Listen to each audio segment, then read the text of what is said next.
They said the earth beneath King's Landing sometimes shook with the memories of dragons. The ancient caverns, the labyrinthine vaults beneath the Red Keep, were rumored to hold secrets older than Aegon the Conqueror, older than the first Targaryen footsteps on Westerosi soil.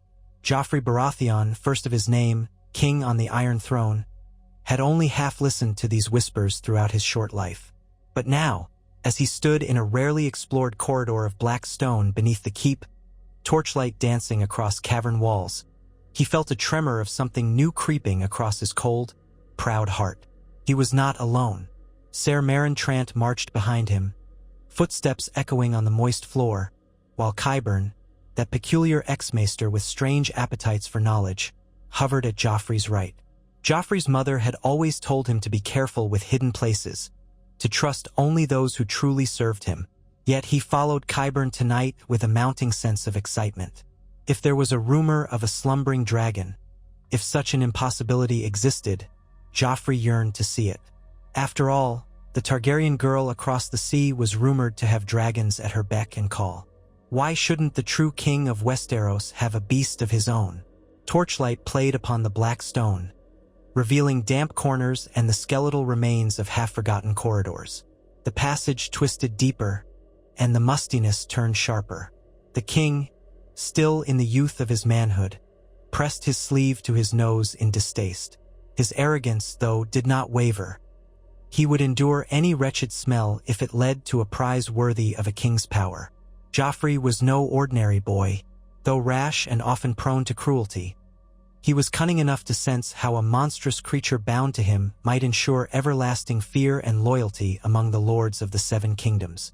The group proceeded until Qyburn paused by an ancient door. Its hinges looked eaten by rust. Even Ser Meryn's thick-sinewed arms needed several tries to push it open. The door finally groaned in protest, letting out a breath of stale air. Qyburn stepped forward, and a swath of darkness yawned open. Joffrey raised his torch, heart throbbing. Spiderwebs glistened in the flickering light. It smelled of old bones and dust, more pungent and biting than he would have expected. Joffrey wrinkled his nose, face contorting into his characteristic sneer, and ordered Ser Meryn inside first. They found a cavernous space. The ceiling was lost in blackness, though a few stalactites hung within the torch's glow. A black pit yawned on the far side. Ancient tools rusted near piles of rubble. Qyburn's calm, measured steps clicked on stone as he approached a low arch that looked suspiciously like an ancient barrier. Just beyond was an area sealed with mortar. Joffrey recognized the architecture. Targaryen lineage was said to have built hidden vaults to protect or imprison valuable creatures. Occasionally, Mad King Aerys had commissioned subterranean works for reasons lost to history. As Qyburn knelt to examine the mortar, Joffrey felt the damp chill coiling around him, and fear teased at the edges of his bravado. The king quickly scolded himself for entertaining such weakness. He was the king of the Seven Kingdoms, rightful ruler of Westeros. It was beneath him to fear shadows and legends. Yet the tension in the air made him keep one hand on the hilt of his dagger, despite having his Kingsguard at hand. Qyburn's voice cut through the silence, low and reverent. "These stones are old, your grace, and to think they once served the Targaryens. I see symbols of House Targaryen embedded in the patterns. Dragons, flames, the three-headed sigil." He wiped away a thin layer of grime. It must have been sealed for good reason. Joffrey's stomach fluttered. "Break it open," he ordered curtly. "I want to see what's inside." Ser Meryn and two other guards, who'd followed at a distance, set about prying at the mortar. Their metal implements groaned against the stone. Several minutes passed in the torchlit gloom, the only sounds being heavy breathing and the scraping of tools. Joffrey tapped his foot impatiently, though anxiety stirred. Was the rumor of a hidden dragon just a mad tale? Would the Targaryen kings of old have left a living creature beneath the Red Keep so long? The rock finally gave way. Stones cracked and tumbled into a low, yawning space behind the wall, releasing a gust of putrid air. Joffrey's torchlight caught glimpses of bones on the ground, fragments that looked like they had once belonged to men and beasts. None were large enough to be from a dragon, but a flutter of movement along the far reaches of the gloom made his pulse quicken. He stepped forward, brandishing the torch, ignoring the gnawing sense of wrongness that seemed to emanate from this hidden crypt. Qyburn's breath caught as something glimmered off to the side. The flicker of scaly hide, perhaps.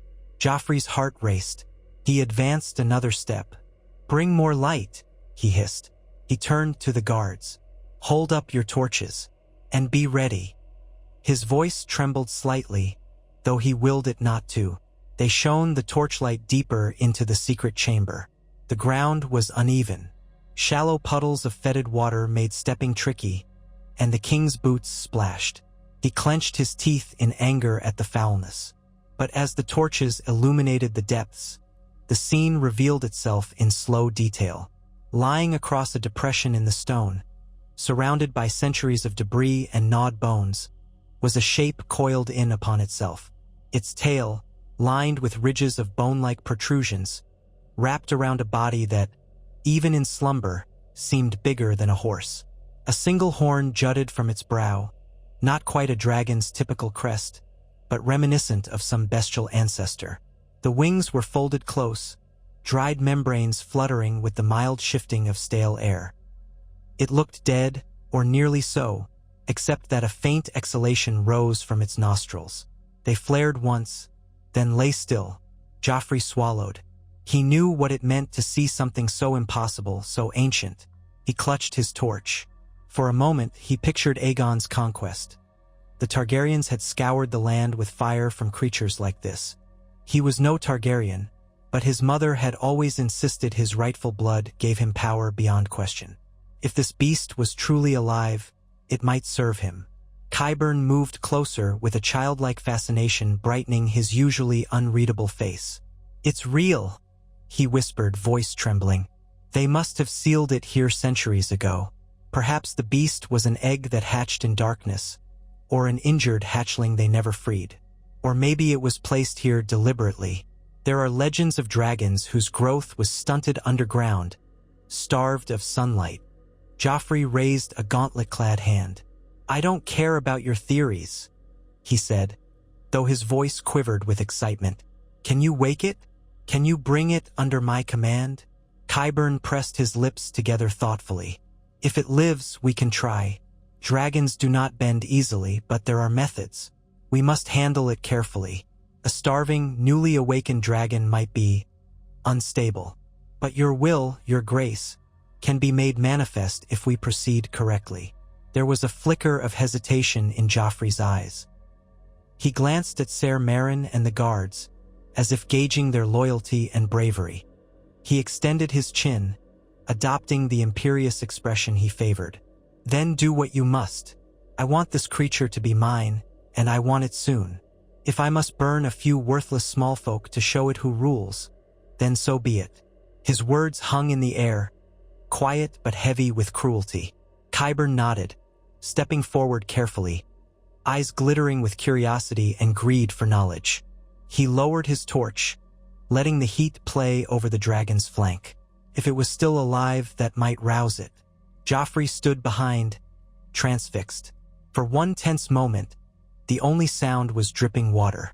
Then a rumble, low and primal, made the cavern vibrate. The beast's wings trembled, its tail flicked. Something about the sound made Joffrey's heart lurch, equal parts terror and rapture. The dragon's reptilian head lifted from its coiled body. Amber eyes opened, set deep in a ridged skull.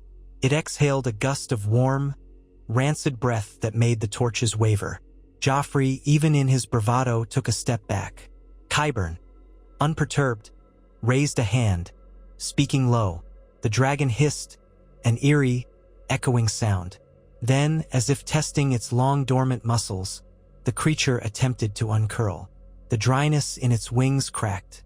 The old bones littered about clattered as it shifted, revealing a body that glimmered a dark, sickly green in the torchlight. Joffrey felt an impulse to run, but some feral pride locked his feet in place. He had come here to assert dominion. He would not shrink back, not in front of his Kingsguard, not in front of anyone. He motioned for Ser Meryn to stand firm. The dragon's eyes roved across the intruders. There was hunger there and confusion. Qyburn's voice was low, his outstretched hand trembling with adrenaline. Then, in a daring movement, Joffrey stepped around the ex-maester and placed himself in the dragon's line of sight. He peeled off one of his leather gloves and, with shaking fingers, reached forward. The dragon watched, silent and brooding. Then it hissed again, lips drawing back to reveal fangs as long as daggers. Joffrey held himself steady. He could sense the fear all around him, but ironically, the raw power emanating from the beast filled him with a surge of megalomania. This was real authority, the kind of unstoppable might Daenerys Targaryen supposedly wielded across the narrow sea. Now it was within Joffrey's grasp. The beast rumbled and sniffed the air near his hand, uncertain whether to snap or to recoil. In the end, it did not attack. It seemed too weak, too weary from decades or centuries of slumber. Qyburn took note and began making quick suggestions. Water, fresh meat, a secure place to house the creature until it recovered. Joffrey only half listened. All he saw was the future, a future in which he lorded over every lord and lady of the Seven Kingdoms, unassailable upon his throne. He thought of his betrothed, Marjorie Tyrell, cowering at the sight of a beast that breathed flame at his command. He thought of Sansa Stark, that trembling wolf girl, watching in horror as her king torched her rebellious family with dragonfire. And the lords of the realm, even Tywin Lannister, the proud lion. He would bow before the unstoppable power Joffrey possessed. No one would question him again, ever. Thus began the legend that spread from the dark belly of the Red Keep to the furthest corners of Westeros. The days that followed took on the shape of a mounting storm. Qyburn oversaw the clearing of the hidden cavern, drafting silent laborers to expand the space so the dragon could move. Many of those workers would not be seen again, sacrificed to feed the famished beast. The rumor from hush-lipped servants told of gruesome nights, the dragon's roars echoing through the stone, melding with the screams of the dying. Joffrey paid these events no mind. He only demanded progress. He wanted the dragon healthy, able to fly if possible, or at least to breathe enough fire to incinerate entire ranks of foes. The first time Joffrey brought the dragon to the surface was a night the city would long remember. It emerged just after midnight, led by Chains and Qyburn's cunning mixture of soporific herbs that dulled its instincts. Even so, the creature's hiss caused men and women to cower. Joffrey paraded it within the Red Keep's courtyard, nearly frothing with excitement at the sight of its scaled tail carving ruts in the ground. The gold cloaks and guards circled at a safe distance, hearts pounding. Sparks crackled in the dragon's nostrils as it surveyed the open night sky. Joffrey demanded that several criminals be brought from the dungeons. Before the alarmed gazes of the watchers, he ordered them thrown before the dragon's massive jaws. Terrified shrieks tore the air as the beast, uncertain but ravenous, spewed a narrow blast of flame that curled across the courtyard. The men's screams ended in charred agony.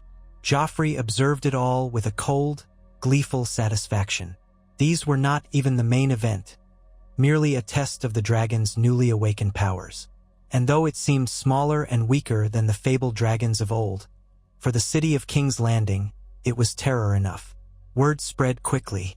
Lords who visited King's Landing for official business found themselves ushered before the Iron Throne, forced to watch as Joffrey flaunted his new ally. He took to having the dragon visible in the throne room on certain days, though it remained chained at a cautious distance. The great hall's pillars and vaulted ceiling bore the scars of the beast's presence. Black scorch marks, shattered stone from where the dragon's thrashing tail knocked into columns. Joffrey reveled in the fear. His council, led by Tywin Lannister, tried to contain the instability. But even Tywin, formidable though he was, had to acknowledge that Joffrey's hold on power had leapt beyond anything they could curtail with politics alone. Little by little, the monarchy changed. Joffrey's new policy was one of open terror. If a lord from the Reach hesitated to send taxes, a messenger arrived bearing not only a letter sealed with the royal sigil, but also the burnt remains of a previous dissenting lord.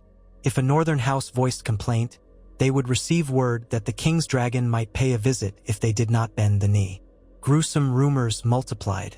The city guard roamed the streets to quell any unrest, but the small folk found new ways to whisper that the old Targaryen madness had found a new home in the Boy King's veins, that the Red Keep now echoed with roars from the seven hells. Some even claimed the ghost of Mad King Aerys walked the halls, smiling at the cruelty of his successor. Cersei Lannister, the Queen Regent, felt a mixture of triumph and unease. She had always told Joffrey he was destined for greatness, but she had not foreseen the day her golden-haired son would keep a fire-breathing monster close by, an unchained appetite for destruction. She tried to counsel him in private, urging caution, but Joffrey was drunk on power, refusing to listen. And so, mother and son drifted further apart, even though each believed themselves unstoppable with the Lannister name and that monstrous beast at their disposal. King's Landing lived in a state of taut vigilance. The stench of scorched flesh sometimes wafted from the Red Keep, and the black columns of smoke were glimpsed from the city's rooftops. Yet Joffrey was no fool when it came to the political value of spectacle. He arranged lavish tournaments, parades where he appeared in golden armor astride a gilded wagon, leading behind him in heavy iron chains the dragon that hissed and occasionally spurted thin ribbons of flame. At these displays, the small folk cowered, uncertain whether to cheer or flee. He occasionally tossed coins from the wagon, enjoying how the peasants fought over them. Fear was his greatest tool, but he learned how to stoke awe in equal measure. Meanwhile, Qyburn, ever the shadowy advisor, worked tirelessly to keep the dragon relatively docile, or at least tethered. He studied old Targaryen texts, gleaning secrets from scraps of Valyrian lore. The beast had awakened to this new world scrawny and half-crippled from its underground imprisonment. But under Qyburn's watch, it grew stronger by the week, feeding on goats, oxen, and sometimes men that Joffrey deemed disposable. The ex-maester's experiments in tinctures and potions had limited success in controlling the dragon's mood swings, yet it recognized Joffrey's presence, singled him out each time he drew near. Whether it truly saw Joffrey as master or simply recognized him as its most reliable source of food remained an open question. Yet the day came when the realm truly realized that Joffrey's hold on power had escalated beyond the imaginable. No longer was it rumor, no longer was it a grotesque spectacle confined to King's Landing. In the months since the dragon's first unveiling, the king had begun issuing demands to every lord, cornering them into ever more punishing tributes.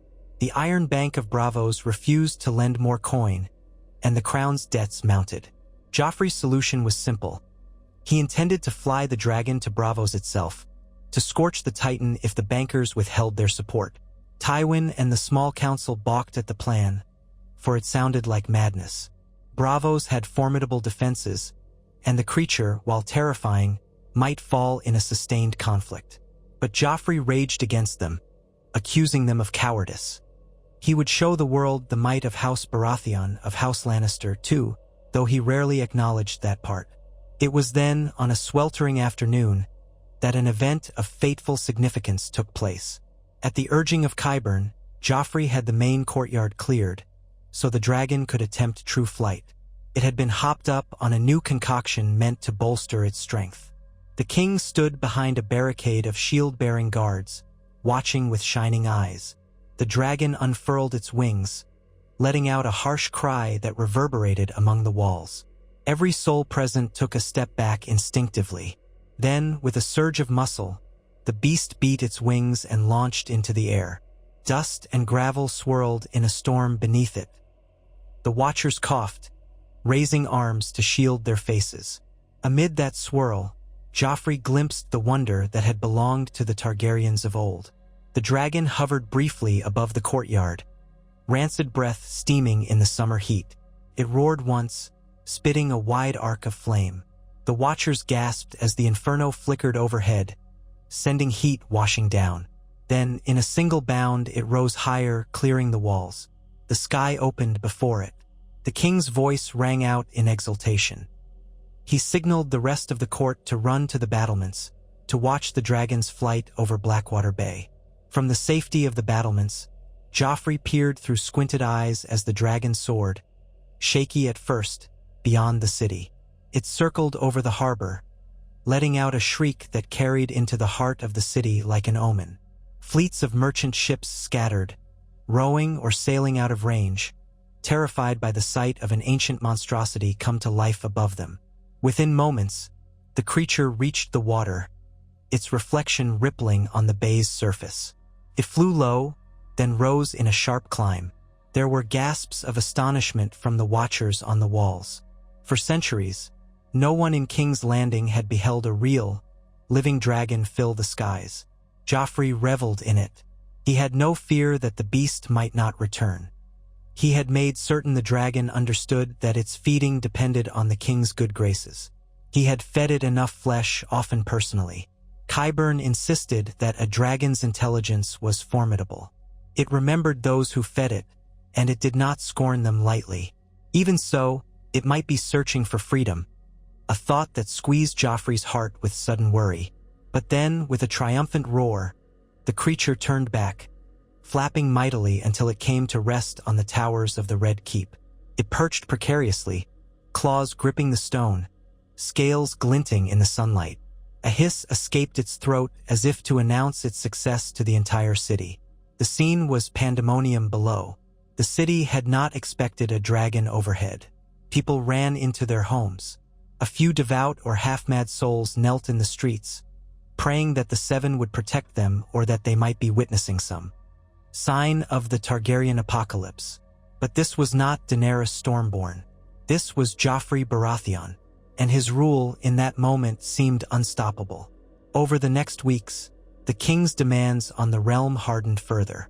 Storm's End, the ancestral seat of House Baratheon, fell quickly into line when Joffrey threatened to burn their harvest if they did not pledge renewed oaths of loyalty. The Vale, newly emerged from chaos after Lisa Arryn's demise, found itself coerced by the threat of dragonfire raining on the Eyrie. Ships to Dorne carried warnings as well, though the Dornish were proud and did not scare as easily. Still, the threat was real enough to keep them from outright rebellion. The Riverlands, battered by war, dared not rise again if the cost was to see entire villages set aflame by monstrous wings overhead. All the while, there were those within King's Landing who recognized the king's deepening madness. Tywin Lannister tried to restrain his grandson's worst impulses by appealing to logic. A single dragon was formidable, but if Joffrey incited every corner of the realm, even a dragon might be overwhelmed by combined armies. Joffrey sneered at him, refusing to yield. He began to see his grandfather's caution as cowardice. He saw it as an affront that Tywin attempted to share in the glory of the dragon's power, so he began acting on his own counsel more frequently, chiefly that of Qyburn and the few sycophants who recognized the king's thirst for terror. Plans solidified for a massive show of might. Joffrey wanted a victory in open field. He wanted to demonstrate the dragon's destructive potential on a battlefield, to show that no army could stand before him. And so, when the northern lords made some quiet overtures of defiance, words carried south that certain holdfasts would not pay the crown's new taxes. Joffrey seized upon it. He declared that the north needed a demonstration of his wrath. Let the realm see that the king's justice knew no mercy. He ordered a muster of royal forces to march northward, with the dragon leading from the skies. They would find a rebellious castle and burn it to the ground. That would be message enough for all. Tywin, though wary, could not simply refuse. Cersei, fearing the impulse of her son, tried to mitigate the coming horror, but Joffrey's mind was set. And so, with a host of 1,000 men, the king left King's Landing on horseback, the dragon overhead, spitting small gouts of fire in intervals as though anticipating the feast. The journey up the King's Road was slow. The dragon soared in arcs above the column of troops, terrifying the countryside. Peasants cleared out of villages long before the king arrived, remembering how his soldiers had once looted and burned. Now, with a monstrous beast at their side, there seemed no hope in resistance. The small folk left offerings of livestock at crossroads, hoping to appease the king, or at least keep the dragon sated. Joffrey smirked at these tributes, occasionally letting the dragon descend to snatch up a bleeding goat or cow in its jaws. The chosen target was a minor stronghold near Harrenhal. One of the petty lords sworn to House Tully had begun quietly refusing taxes. The king decided that an assault on this castle would be a statement that none in the Riverlands, nor in the north, could hide behind old fealties or distance. Joffrey's host arrived outside the walls at dusk, the sky glowing red as though in ominous reflection of what was to come. The castle's occupants must have glimpsed the approaching dragon from miles off, but there was little they could do. They had archers, scorpions, and catapults, but it was no Harrenhal or Storm's End. Their small walls would be poor protection if the beast took flight and rained down flames upon them. Joffrey positioned himself on a slight ridge. He donned a new suit of ornate armor, black and gold, crowned with the sigil of House Baratheon. He looked more like a black shadow than a golden king in the twilight. Proudly, he beckoned the dragon to him. The beast landed with a quake, beating its wings and causing soldiers to shrink away in alarm. Joffrey raised a hand in what he thought was a regal gesture. "Let them see the folly of defiance," he declared for all to hear. "Let them see their doom." He motioned to Qyburn, who was near, wearing a hooded cloak. Qyburn fed the dragon some pungent mixture that made it twitch and snarl, a sure sign it was eager for release. Then the king pointed toward the castle. "Burn it," he said in a voice as cold as a final judgment. The dragon's eyes narrowed, and it sprang aloft, wings churning the evening air. Soldiers on both sides of the impending battle gazed upward, hearts pounding. For the defenders, there was no time to negotiate. Flame descended in a monstrous torrent, crashing onto the gatehouse in an explosion of ember and roaring heat. Wood collapsed in an instant. Stone hissed and cracked. The screams of men and horses blended into a cacophony that battered even the most hardened soldiers' ears. Joffrey watched, enthralled, as the beast circled again, belching fire onto the ramparts. Archers tried to loose arrows upward, but the swirling smoke and the dizzying arcs of the dragon made their attempts futile. One or two scorpion bolts soared wide, missing the beast entirely. From the ridge, Joffrey let out a high-pitched laugh. This was power. This was absolute authority. Within minutes, the outer walls glowed red-hot. Entire sections collapsed, burying defenders in flaming rubble. The king ordered his men forward. They stormed the castle, encountering minimal resistance from the stunned survivors. The dragon landed within the courtyard, smashing the final pockets of defense beneath its claws. Joffrey dismounted his horse and strode in through the smoking remains, flanked by a retinue of Lannister guards. The heat pressed against him, sweat drenching his hair beneath the crown. The stench of burned flesh was suffocating, yet he wore a grin that bordered on hysterical elation. Survivors begged for mercy, dropping to their knees. Some tried to flee. Joffrey allowed the dragon to handle them. With a guttural growl, it inhaled, then unleashed a close-range torrent of flame that consumed half a dozen men in an instant. The courtyard fell silent except for the crackle of fires. Joffrey surveyed the devastation, took a deep breath, and laughed again, an almost childlike giggle that contrasted terribly with the carnage. The next day, ravens soared from what remained of that keep, carrying messages penned by Qyburn at Joffrey's command. They described the events in painstaking detail. They recounted how the king had visited punishment upon traitors, how none could stand against his might. And always the final line read, "The king's dragon shall be his wrath. Fear it and obey." Across the realm, lords received these letters with trembling hands. For the first time in living memory, a single monstrous weapon overshadowed all other claims to power. Even House Tyrell, with its vast host, realized that one pass of the dragon could unravel an army. Plans were made, of course.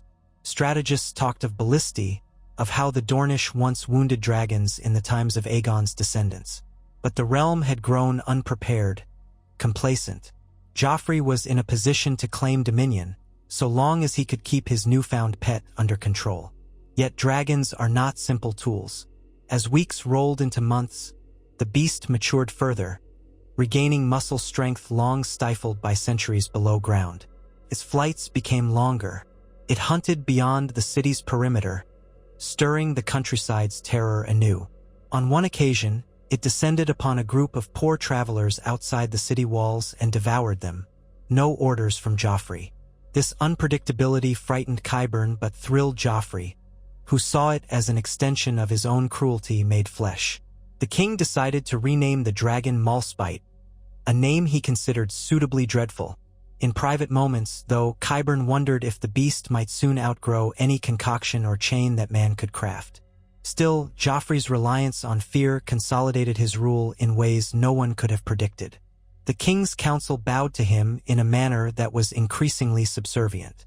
Margaery Tyrell, still forced to remain his betrothed, walked the halls of the Red Keep with pale cheeks, seldom smiling. She recognized that leaving or defying him might bring the dragon's wrath on her family. So she played the game carefully, wearing kind masks in public, but behind closed doors, she never forgot the monstrous shape perched in the keep's courtyard or roosting on its highest towers. One day, a caravan from Highgarden arrived, bearing gifts for the upcoming royal wedding. There were silks, golden roses, barrels of wine, and tapestries depicting the glory of House Baratheon and House Tyrell joined as one. Joffrey was unimpressed by these trifles. He demanded something that truly reflected fear. When the Tyrell envoy stammered that they had no further gifts, Joffrey whipped him. Then he ordered the entire caravan locked away. A hush fell over the court. Even Tywin, present at the time, dared not speak against him. Only the dragon's deep growl from somewhere outside broke the silence. Cersei watched her son from the foot of the Iron Throne, trying to hide a trembling hand. She recalled the prophecy that had haunted her youth, that her children would be crowned but lost, that she would face heartbreak. But Joffrey seemed unstoppable now, a demon king with a scaly beast at his beck and call. Each day, the line between rightful monarchy and brutal tyranny wore thinner, a blood-soaked thread. If the realm's hatred of him festered too deeply, she wondered if a new war of rebellion might spark, one with or without alliances across the narrow sea. But Joffrey's brazen confidence had no room for such fears, and so the king pressed on, forging a reign of terror that seemed without limit. He took pleasure in ordering brutal executions for the smallest slights. Before, the heads of traitors might line the city walls. Now, blackened corpses decorated spikes in the outer yards, courtesy of Dragonflame. The irony was that, enforcing such compliance through fear, Joffrey's hold on the city grew brittle.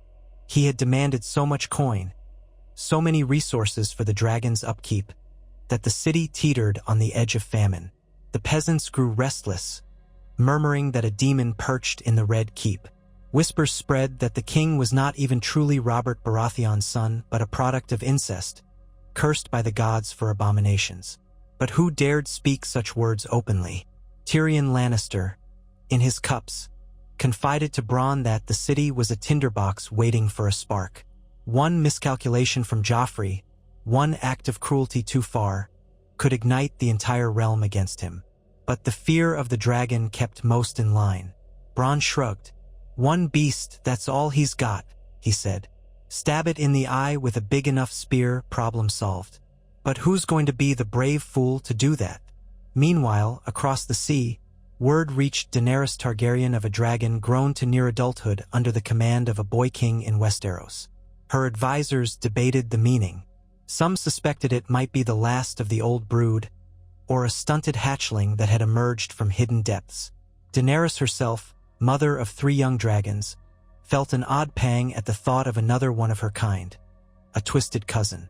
She resolved that if she ever crossed the narrow sea, she would face not only the armies of Westeros but also a dragon that had known only shadows and cruelty. A clash of dragons might be inevitable. For now, Joffrey's monstrous prize was his alone to wield, and the realm quaked beneath its shadow. Everything changed in the scorching summer that followed. The heat was relentless, the city stank, and tempers frayed. Flea Bottom boiled with discontent. Criminal elements thrived, and each new punishment from the castle only fed the cycle of resentment. Joffrey, fed up with small folk complaints, decided to feed a half-dozen supposed thieves to his dragon in a public spectacle. He had them chained in the main courtyard, in full view of the crowds forced to assemble under threat. The dragon was summoned from its roost on the rooftops, swooping down with a predatory snarl, flames licking from its maw. The spectacle was horrifying, but the king demanded more. He told Qyburn he wanted the dragon riled, so that it would tear these criminals apart. Qyburn hesitated but obeyed, administering a mixture that was meant to heighten the beast's aggression.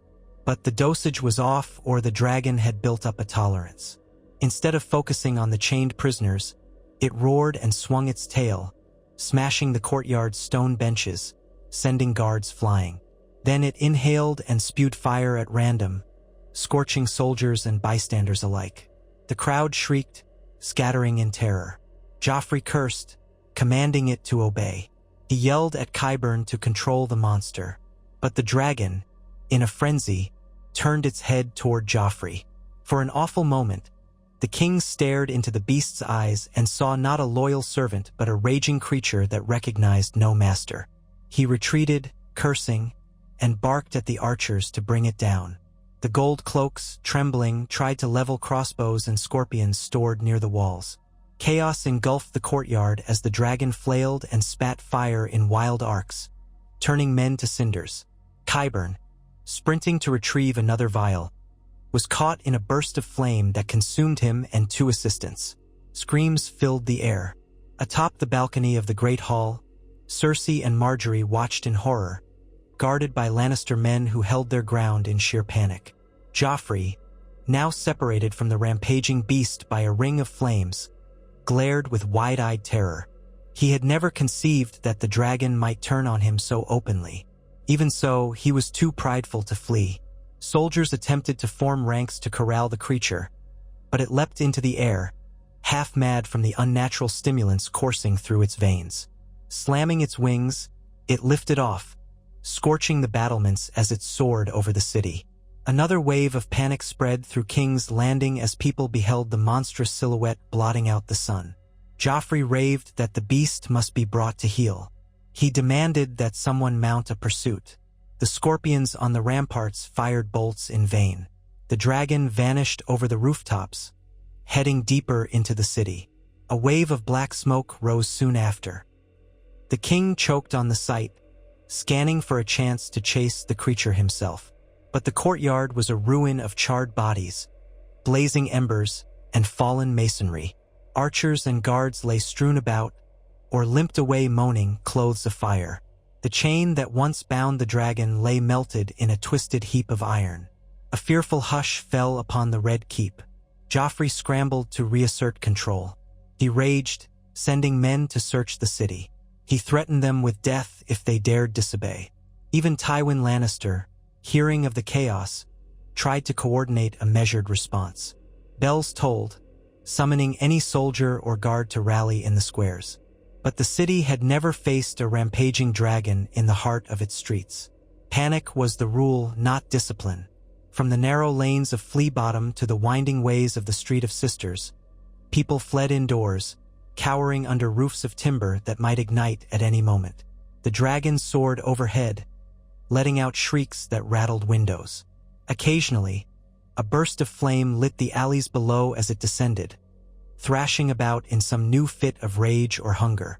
Buildings burned, and entire neighborhoods were soon bathed in orange glow. Families tried to scramble to the river, but the congested streets jammed with wagons and carts made it impossible. From a vantage point atop the Red Keep's highest tower, Joffrey and a handful of watchers saw the city light up with flickering fires. Smoke curled into the sky, and the king's face twisted into an expression of mingled fury and fear. This was not the triumphant image of a dragonlord he had imagined. The creature had betrayed him, ravaging his own seat of power. Cersei appeared behind him, her face drawn. "We must find a way to bring it down," she murmured, voice strained. Joffrey barely heard her. "I'll kill it," he hissed. "I'll kill the worthless beast for its treachery." Yet his words trembled with uncertainty. Could crossbow bolts truly kill a full-grown dragon? The city scorpions might manage it if they had a clear shot. But among the packed rooftops and twisting alleys, the chance was slim. "Summon every archer, every scorpion," he barked, turning to a trembling officer. Bait it if you must. Shoot it out of the sky. I want its head on my walls." The night deepened, and the fires multiplied. King's Landing was in the grip of a once-in-a-lifetime horror. The small folk were caught between the king's incompetent orders and a rampaging creature that recognized no master.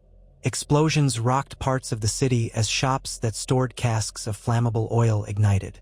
Soldiers tried to contain the chaos, forming bucket lines to fight the fires, but the dragons struck again and again, scattering them. In the midst of the anarchy, criminals took advantage, looting shops and attacking wealthy residences. The gold cloaks found themselves besieged by the city's own desperation. High atop the tower, Joffrey seethed, powerless to quell the destruction unleashed by his once prized weapon. By dawn, a thick haze lay over the smoldering ruins. Dozens of buildings had collapsed, entire districts blackened husks of their former selves. The dragon had not returned to the Red Keep. Some survivors claimed they saw it perched on a large stable near the city's western edge, devouring animals. Others insisted it had flown across the Blackwater Rush. In truth, no one knew if or when it would strike again. The day was spent clearing rubble, retrieving bodies, and searching for the wounded. Some families turned in silent wrath against the crown, cursing Joffrey's name. More than once, gold cloaks had to break up gatherings of vengeful smallfolk who threatened to storm the castle themselves. But fear, the one advantage Joffrey held, still lingered. The city had tasted the terror of the dragon's fire, and no one wanted a second demonstration. Meanwhile, Tywin Lannister organized squads to hunt the beast. Large scorpions were mounted on wagons, brought to vantage points outside the city gates in case the dragon took flight again. Skilled archers, including some from House Tyrell's retinue, were positioned on rooftops that were still intact. The plan was to lure the dragon with livestock in an open area near the Dragon Pit ruins. A grim irony. Joffrey raged, pacing the Red Keep, refusing to appear weak or scared. At times, he would vow to lead the hunt himself. At others, he refused to leave the safety of the keep. Cersei, with a trembling sense of heartbreak, watched her son unravel under the weight of the chaos he had created. In the end, the standoff ended 2 nights later. Torches surrounded the remains of the ancient dragon pit, whose ruined dome still loomed over a hill on the city's outskirts. Soldiers had piled carcasses of goats and a few criminals, whom Joffrey designated as traitors, hoping the smell of blood would draw the dragon out. Archers crouched behind ramparts of debris, while scorpion teams waited at the ready. Joffrey stood on a safe rise behind a triple line of guards. The entire night was tense. A hush gripped the watchers, broken only by the shifting of armor and the occasional moan of the criminals who were still half alive in their bonds, whimpering for mirk. When the dragon finally came, it was near midnight. A thunderous rush of wind heralded its arrival as it descended from the sky. Soldiers froze in awe or terror. Flames trickled from the beast's jaws. It landed near the bloody heap of offerings, sniffing warily.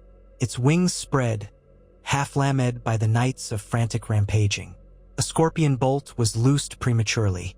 It whistled through the air but missed, grazing the dragon's shoulder. The beast roared and unleashed a gout of flame across the ridge, igniting men and war machines. Archers scrambled to release their arrows. The night became a chaos of shouting and flames. Another scorpion shot struck the dragon's flank, eliciting a maddened shriek. Spun, tail lashing, crushing men behind it. Flames rolled out again, searing the ground, devouring the braver archers. From behind the lines, Tywin urged the scorpion teams to keep firing, but the beast was in constant motion. Another bolt soared wide, crashing into a line of Lannister shields. The reek of burning flesh and hair tainted the air. Through the flames, Joffrey watched with wide, trembling eyes. This had never been his plan. He had dreamed of a majestic beast that bowed to him. Now, the entire city had been plunged into a living nightmare, and his power was on the verge of unraveling. At that moment, a lucky shot found its mark. A scorpion bolt hammered into the dragon's exposed underside, where some scales were weaker. The beast howled, rearing up in agony. Archers rained arrows upon it, but most bounced off its scales. The dragon beat its wings, half lifting from the ground, but another scorpion bolt fired from a flanking position tore through the membrane of its wing. The creature crashed back down, slamming into the ancient stones of the dragon pit floor, sending up a spray of rubble. Soldiers rushed forward, spears and swords glinting. Some were incinerated in the next blast of flame. Others managed to land blows on the dragon's wounded flank. It became a swirling melee, steel meeting scale, the dragon's roars echoing through the hillside. Joffrey's face lit with savage triumph when he saw that the beast might be vulnerable after all. "Kill it!" he screamed, brandishing a sword from his vantage. "Kill the traitorous worm." He advanced partway down the slope, flanked by 6 Kingsguard. His eyes shone with a blend of terror and hatred. At last, he would destroy this rebellious monster that had dared defy its rightful master. The dragon, wounded and bleeding black blood, thrashed among the broken pillars. Flames belched from its throat, roasting entire ranks of men. Bodies littered the ground, scorched and twisted. The scorpion crews tried to reload, but the roaring inferno scattered them. Then, in its desperation, the dragon locked eyes with Joffrey. It recognized him once more, the boy king who had once fed it. Rage and betrayal gleamed in its gaze. Perhaps it sensed that Joffrey was the root of its torment. With a sudden burst of energy, it sprang toward him, flattening a group of archers in its path. Joffrey's guard shouted warnings. The king froze, heart hammering, as the monstrous maw gaped, flame ready to spew. But a hail of bolts and arrows struck the dragon's side. Several men lunged from behind, hacking at the beast's hind legs. It recoiled, whirling back in pain, sending a sweep of fire across the ground in a fatal arc that incinerated those attackers. However, that moment's distraction allowed the Kingsguard to grab Joffrey and drag him back. They retreated behind a line of shields, the king shrieking at them to let him go. Fear warred with mania in his eyes. He wanted the glory of killing the dragon himself, yet he dared not face its flame. Battered, bleeding, and maddened, the dragon tried to launch skyward again. One wing was too damaged to support flight. It only managed a short leap that ended in a crash against a broken wall. Dust and flame enveloped the scene. Soldiers seized the chance to swarm it. A scorpion team got close enough to deliver a direct shot into its exposed neck. The beast roared in agony, black blood spurting. Another bolt buried itself in its belly. Archers riddled it with shafts. The dragon unleashed a final wild inferno, immolating a swath of men, but there was no escaping the tide of blades. Screaming, flailing, it collapsed, thrashing as men stabbed at it from all sides. Its roaring grew ragged, fading into a guttural rasp. Joffrey, from behind the lines, felt a momentary pang of something akin to sorrow, or perhaps lost ambition. In that instant, the enormity of what he had squandered dawned on him. The unstoppable power he had once wielded was now dying, spitting black blood across the stone. He advanced, ignoring the stench of charred corpses, stepping over the twisted remains of burnt men, ignoring their anguished moans. The beast quivered, eyes half-lidded, pinned by scorpion bolts. Flames flickered weakly from its jaws as it drew in ragged, final breaths. The king forced a guard to hand him a spear. The weapon felt heavy in his unsteady grip. He approached the fallen dragon's head. The reptilian eye flicked open, focusing on him with what might have been hatred or simply mortal agony. Joffrey gritted his teeth, raised the spear, and drove it through the dragon's eye. The beast spasmed once, a last breath escaping in a scorching hiss. Then it lay still. Silence fell, broken only by the crackling fires that still smoldered around the dragon pit. Cheers came then, half-hearted from the battered survivors. Joffrey raised his bloody spear, forcing a triumphant grimace. "The traitor is dead," he cried. "Your king has prevailed." But his voice shook. He felt no true triumph, only the bitter taste of lost ambition, of devastation inflicted upon his own seat of power. Blood trickled from the dragon's ruined eye socket, forming a black pool on the stones. More than half the men who had fought here lay dead. King's Landing was in ruins, and the realm had witnessed that Joffrey was not the unassailable dragon rider he claimed to be. In the days that followed, the city reeled. Thousands had died or lost their homes in the fires. The stench of decay lingered in the air. Tywin quickly asserted control over the battered troops, ordering the disposal of the dragon's carcass, burning it under great piles of timber. Some scraps of scale were kept as grim trophies, to be fashioned into the king's new armor. But if Joffrey believed that would restore fear and respect to his rule, he was mistaken. The realm had seen that the king's monstrous beast could not be controlled. He had turned King's Landing into a charnel house, and his own men had to kill the beast in a desperate battle. Open rebellion did not break out immediately. The city was still too shocked, the armies too weary. But lords across Westeros began to plan, quietly, for the day they would cast down the boy king whose cruelty had known no bounds. Joffrey's wedding to Margaery Tyrell went forward in a subdued ceremony, overshadowed by the city's wreckage. The bride wore a strained smile. The king glowered, resentful that his grandest weapon had been destroyed. He raged in private, punishing servants for minor mistakes, and turned to Qyburn's old notes, hoping for some clue that another dragon might lie sleeping somewhere beneath the keep. But the labyrinth had been searched thoroughly. There were no more hidden monsters, and so Joffrey sat upon the Iron Throne, ruling over a realm that feared him less and hated him more. The memory of the dragon lingered in the scorched city walls, in the broken families who had lost kin to the fires. Court, no one dared speak of it. But in the streets, every urchin and fishmonger whispered the tale of how the boy king had awakened a beast of old, and how that same beast had unleashed ruin upon the very city Joffrey swore to protect. In the long nights after, Joffrey would pace his chambers, haunted by nightmares of the dragon's eye, fixed on him in its final moments. He could not escape the realization that, in seeking ultimate power, he had nearly consumed himself and his kingdom in dragonfire.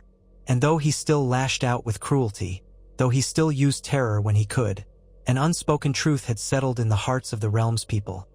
Joffrey Baratheon was a terrified boy pretending to be an unbreakable monarch. He had commanded a dragon once, but it had ended in ash and blood. Some claimed that in the darkest hours of night, the king could be heard weeping softly, mourning the lost dream of having the realm kneel to him in awe. Others swore they saw him perched on the walls of the Red Keep, staring into the black sky, as though searching for a monstrous shape that would never return. Fear had been his tool, but it had proven as fickle and dangerous as the dragon's flame. And across Westeros, from the frozen north to the deserts of Dorne, men and women prepared for the day when the boy king's illusions of grandeur would crumble for good, and the final fires of his reign would sputter out, leaving only the blackened bones of a tyrant's dream. In the weeks that followed the dragon's death, an uneasy calm settled over King's Landing, like the hush that lingers after a fire has devoured half a forest. The city was not at peace, far from it. Rebuilding efforts dragged on. Bodies continued to be unearthed in blackened ruins, and the stench of decay still rose from certain alleyways where collapsed buildings and broken beams had entombed the less fortunate. But at least the rampaging beast was gone, and that single fact gave the survivors some small measure of grim relief. Those who served in the Red Keep wore haunted expressions, as if they feared stepping too loudly in corridors that might still echo with monstrous roars. Rumors abounded about the final battle in the ruined dragon pit, where the wounded creature had belched its last flames before succumbing to a barrage of spears and scorpion bolts. Soldiers who had been there spoke of the king's wrathful face, contorted with hatred as he drove a spear through the dragon's eye. Others recalled how half the men who closed in around the beast had been roasted alive. Over time, stories turned wilder, claiming that Qyburn's ghost stalked the keep's undercrofts, or that some new horror might yet be found beneath the red-stoned walls. But the truth was simpler. The city lay in tatters, the monarchy's once great terror was gone, and King Joffrey Baratheon was left to rule over the ash. In the aftermath, Joffrey clung to any shred of his former intimidation. He ordered the dragon's skull cleaved from its corpse, though the enormous head had taken some effort to drag away. The carcass itself was burned on a colossal pyre near the Blackwater, sending acrid smoke rolling out to sea. The spectacle drew a silent crowd, commoners and courtiers alike, who watched the flames consume the scaly remains of the monster that had once menaced them. Joffrey stood at a distance in full regalia, flanked by Kingsguard, his face a mask of forced triumph. He sneered, almost as though daring anyone to question his conquest over the rebellious beast. But the hush in the crowd was not admiration. It was a mixture of relief, revulsion, and a new, simmering anger that could not be named aloud. Within the keep, the King's Council held urgent sessions. Tywin Lannister, grim-faced, took stock of the city's losses. Uncounted thousands had died in the fires and panic. Entire swaths of Flea Bottom had been devoured by the inferno, and wealthier districts had not escaped unscathed. The treasury, already depleted from years of war, was in worse shape now, drained by Joffrey's endless demands for feeding, arming, and controlling the dragon. Rebuilding efforts would require enormous funds. Grain stores needed replenishing or famine would follow. Tywin, with that cold, calculating manner, worked day and night to keep the city from collapsing into revolt. He also suppressed the more dangerous rumors swirling about Joffrey's role in unleashing the beast, but whispers had a way of creeping through even the thickest castle walls. Cersei Lannister, meanwhile, drifted through the keep with an air of brittle tension. She understood that her son's grip on power had never been more precarious. The monstrous advantage they once had, the dragon, was lost, reduced to no more than a macabre trophy. The Boy King's famed cruelty was no longer offset by unstoppable might. If the great houses decided to converge upon King's Landing, they might succeed where once they would have quailed. Still, no open rebellion had begun. She took comfort in the knowledge that Tywin's political prowess and the memory of the Red Keep's savage flames kept many lords in check. But how long would that memory last, especially now that the threat itself was gone? Joffrey threw himself into further cruelty to maintain his aura of fear. He staged vicious punishments for petty crimes, ordering tongues torn out for minor insults, or having entire families arrested if one member was suspected of disloyalty. He demanded that scorpion bolts be displayed at the city gates, as if to remind the populace that, though the dragon was dead, the king's hand remained iron. But these acts, far from terrifying the people into submission, only deepened their resentment. With so many families mourning loved ones lost to the fires, the king's brutality felt like rubbing salt into festering wounds. Margaery Tyrell watched the deepening gloom with careful composure. She still walked beside Joffrey in public, still wore the proper gowns and performed her duties as future queen, but a distant look had taken up residence in her eyes. The king's monstrous behavior, and the knowledge that her own house's resources were being used to prop up this battered city, weighed on her. At times, she would appear at charitable events in the streets, distributing bread from Highgarden stores. The small folk flocked to her, seeing a gentle presence in a court steeped in darkness. It only made Joffrey resent her more, certain that she was turning the crowds to her side rather than his. Their personal interactions became colder, more dangerous. He would snap at her if she spoke too kindly to commoners. She, in turn, learned to manage his fits with calm politeness, ever mindful that a misstep could cost her her life. The official royal wedding was rescheduled. It was to be a muted affair now, overshadowed by the city's state. Grand festivities had once been planned, tournaments, feasts, a parade showcasing the living dragon. None of that would come to pass. Margaery's grandmother, the Queen of Thorns, had quietly pressed Tywin Lannister for more restraint in the celebrations, citing the city's suffering. Joffrey, initially enraged, relented only because the gold to finance such a spectacle simply did not exist. The wedding would happen soon, but it would not be the grand event once envisioned. Even so, the day arrived with pomp enough for the record keepers to note. The great September of Baelor shimmered with golden candles, fewer than normal, but still lavish by a starving city's standards. Roses from Highgarden and banners from the crown draped the pews. Margaery walked in escorted by Loras Tyrell, her brother, while Joffrey waited at the altar wearing black velvet trimmed with gold. The hush inside the sept held an edge of tension. Many of the city's greatest lords and ladies feared what show of cruelty or whim the king might display. But Joffrey, for once, was subdued.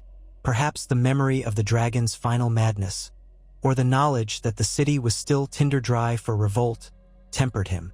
The ceremony concluded with none of the outbursts that had become his hallmark. King and queen were bound in the sight of the seven, as the watchers bowed and prayed for unity, or, in many cases, simply prayed this union might bring a measure of peace. Afterward, the wedding feast took place in the Red Keep's courtyard, which still bore scorch marks on flagstones and walls. Servants had scrubbed as much soot as possible, though one could still detect black streaks if one looked closely. Joffrey presided over the meal with a forced smile that failed to mask the tension in his jaw. Marjorie sat at his side, radiant in a pale gold gown. Lords and ladies from across the realm had sent representatives. The Tyrells were present in modest force. The Lannisters filled many seats near the high table, with Tywin at the king's right hand and Cersei further down, watching her son's every gesture. Wine flowed, though not as freely as at past royal celebrations. The king's jester performed half-heartedly, wary of the king's unpredictable moods. Joffrey, though, seemed more preoccupied than malicious that day.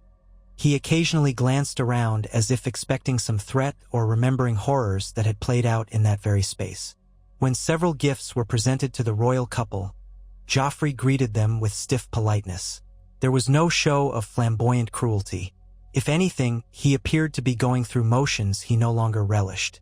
The guests ate quietly, uncertain whether to congratulate themselves on this fragile calm or worry that an outburst might yet come. As night fell, torches illuminated the courtyard, sending flickers of light dancing against the high walls. Musicians played a final song to close the evening. Joffrey rose, took Marjorie's arm, and led her from the dais. The watchers stood, and the newlywed pair exited in silence. There was relief in that quiet departure. A few minutes later, the feasting crowd dispersed into smaller gatherings, hushed pockets of gossip. Some lords and ladies made their way back to their chambers, stepping carefully over cracked stones that still bore memory of dragon claws. Others drifted out, stepping onto the ramparts to view the city's battered skyline in the moonlight. In the following days, the king seemed almost restless. With the wedding done, he had no more reason to pretend at gentleness. He prowled the halls, snapping at servants, demanding reports from the gold cloaks on any sign of rebellion. He questioned whether any lesser lords might be conspiring to attack King's Landing now that the beast was gone. The city guard had no shortage of trouble to report. Bread riots in Flea Bottom, attempted thefts of valuables left in half-burned buildings, and an overall sense that the city's spirit was rotting from within. Joffrey's answer was always the same: punish them, make them fear him. The gold cloaks followed orders reluctantly, rounding up petty thieves to hang, flogging those suspected of stirring riots. But each act of brutality only deepened the city's hatred. Tywin recognized the need to redirect Joffrey's energy before it destroyed everything. So he summoned the king to the small council chamber, an austere space of polished oak and cold stone. Tywin sat at the head of the table, with a roll of parchments in front of him. Cersei, newly titled Queen Mother in official capacity, waited on his right. Mace Tyrell was present, as was Pycelle, stooped but attentive, and a pair of newly elevated counselors. The king entered wearing a scowl. He did not like being summoned, least of all by his grandfather, but Tywin's iron presence allowed little choice. Tywin spoke in his customary measured tone. "Your Grace, we have pressing matters of state to discuss. The city can't rebuild itself without coin. We owe vast sums to the Iron Bank of Bravos, and they grow impatient. They've refused further extensions on our debts." Joffrey's lip curled. "The Bravosi can wait. They growl like dogs, but that's all they can do. Should they send sellswords, we'll smash them." Pycelle cleared his throat. "Your Grace, the Iron Bank is known for more insidious methods of collecting. It is unwise to provoke them. They can finance your enemies or bribe key officials." Joffrey bristled, twisting a golden ring on his finger. "They don't frighten me. They're just moneylenders." Tywin's eyes narrowed slightly, though his voice remained calm. "We cannot ignore them, nor can we ignore the lords who've begun to question the crown's stability.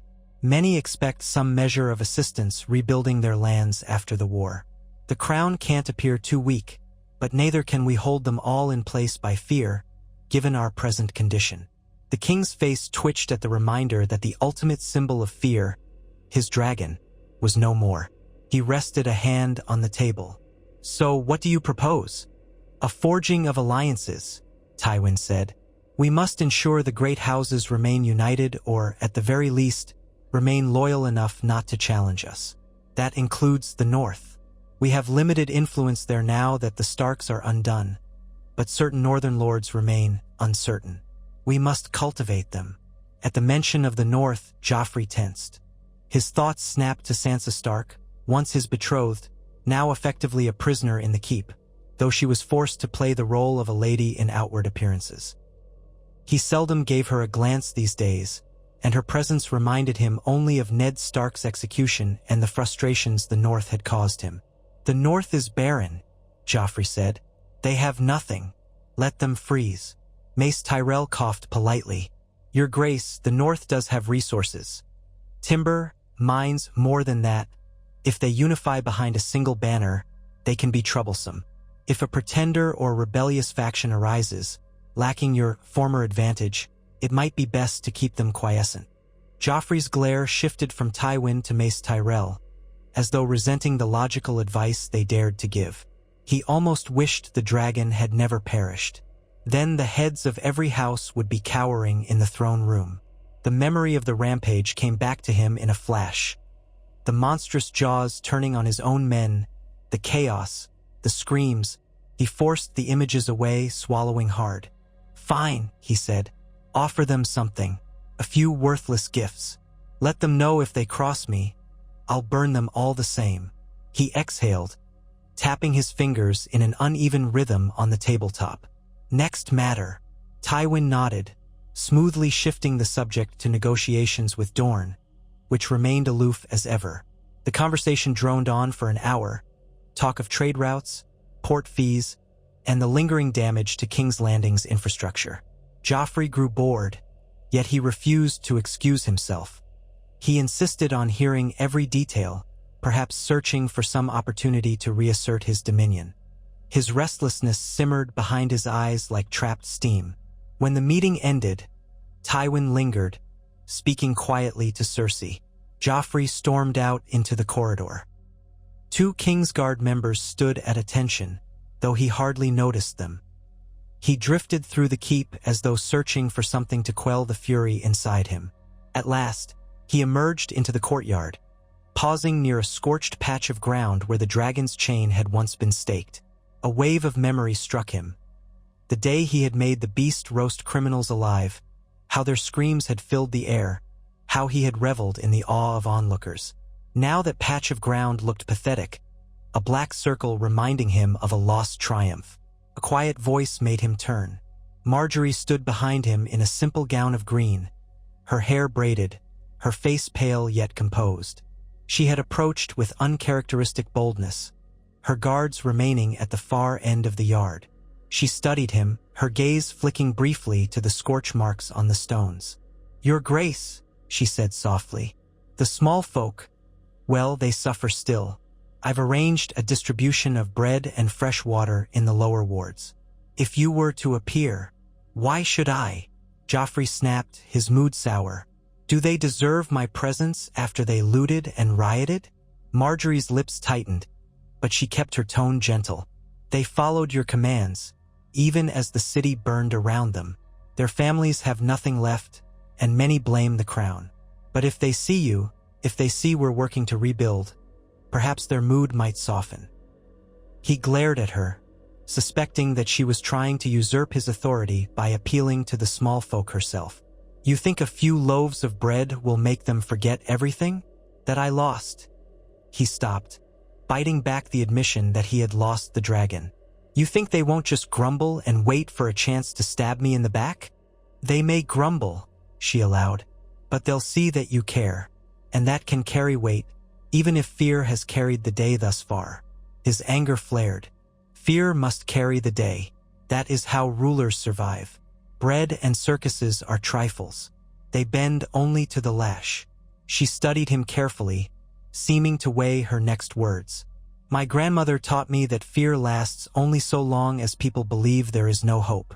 But once they decide they have nothing to lose, fear becomes a weak chain. Joffrey almost raised his hand in fury, but something in the quiet steel of her expression made him pause. She was not cowering. She was offering him advice. It infuriated him, but beneath the anger, a cold logic stirred. The city was a powder keg. Perhaps a gesture of goodwill might buy him time until he could restore the full brunt of his power. That was all it would be, a fleeting piece of pageantry, a manipulation of the masses. Fine, he hissed at last. Announce it. I'll stand there and wave. But if I see one sign of treachery, I'll have heads on spikes. Do you hear me? She inclined her head, relief mingling with a hint of something else in her eyes. Yes, Your Grace. With that, she turned and walked away, leaving the king seething in the courtyard.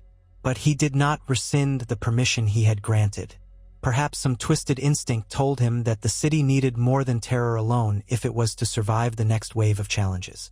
And so, 3 days later, King Joffrey did indeed appear at a hastily constructed platform in the lower wards, flanked by his Kingsguard, while Marjorie and her retinue distributed crusty bread, onions, and pitchers of watered wine. The crowd that gathered, unkempt, hungry, suspicious, did not erupt in cheers as they might have at a healthier time. But they did not assault the platform either. They watched hollow-eyed. Joffrey forced a smile, though it looked more like a grimace. He said little.